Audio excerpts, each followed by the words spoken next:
اعوذ باللہ من الشیطان الرجیم، بسم اللہ الرحمن الرحیم۔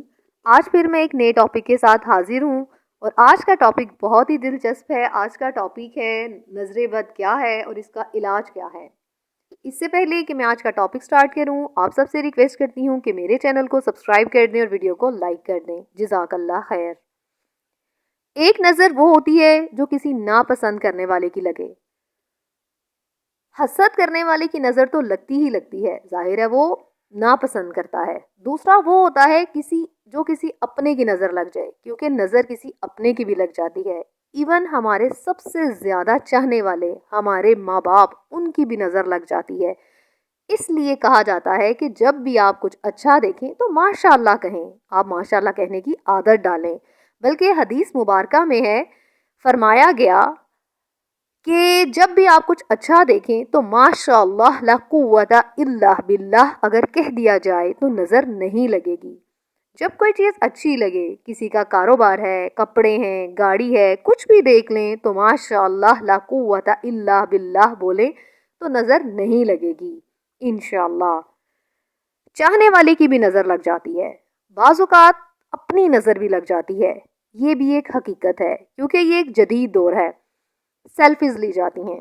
سیلفیز زیادہ لینے سے بھی پرہیز ہی کرنا چاہیے، کیونکہ سیلفی ہم لیتے ہی اس لیے ہیں ہم کیسے لگ رہے ہیں، ہم کتنے اچھے لگ رہے ہیں۔ تیسری نظر وہ ہوتی ہے حاسد کی نظر۔ حاسد کی جو نظر ہوتی ہے وہ پہلی دونوں نظروں سے خطرناک ہوتی ہے۔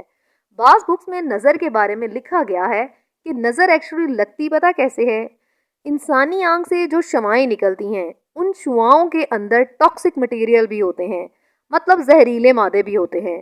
آنکھوں سے نکلنے والی شعاؤں کے بارے میں تو سب سمجھتے ہیں نا، کہ محبت سے دیکھنے والی نظر تب بھی پتہ چل جاتا ہے، نفرت سے دیکھیں تب بھی پتہ چل جاتا ہے۔ اس میں ضروری نہیں ہے کہ پورا چہرہ ہی دیکھا جائے، صرف نظروں سے ہی پتہ چل جاتا ہے کہ کون ہمیں کس اینگل سے دیکھ رہا ہے۔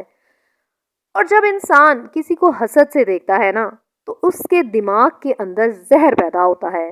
اس کی ان شعاؤں کی وجہ سے سامنے والے پر یہ زہر پڑتا ہے، یہی دوسرے کو نقصان پہنچاتا ہے۔ اس لیے حسد والے کی نظر بہت شدید قسم کی ہوتی ہے۔ اس لیے فرمایا گیا کہ اپنی نعمتوں کو چھپا کر رکھو، حاسدوں سے بچو، بلا وجہ ہر کسی کے سامنے اپنے کاروبار کی باتیں نہ کریں، اپنے پیسوں کی باتیں نہ کریں۔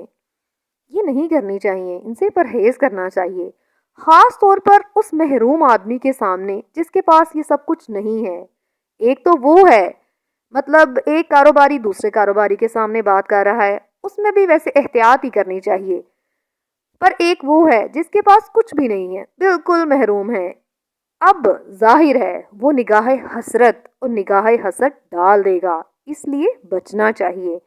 پچھلے زمانے کے بزرگ کہتے تھے کہ بازار سے کھانا خرید کر نہ کھاؤ، گھر کا کھانا کھاؤ۔ پہلے لوگ کہتے تھے کہ باہر سے کھانا نہ کھاؤ، اس کی وجہ پتہ کیا تھی؟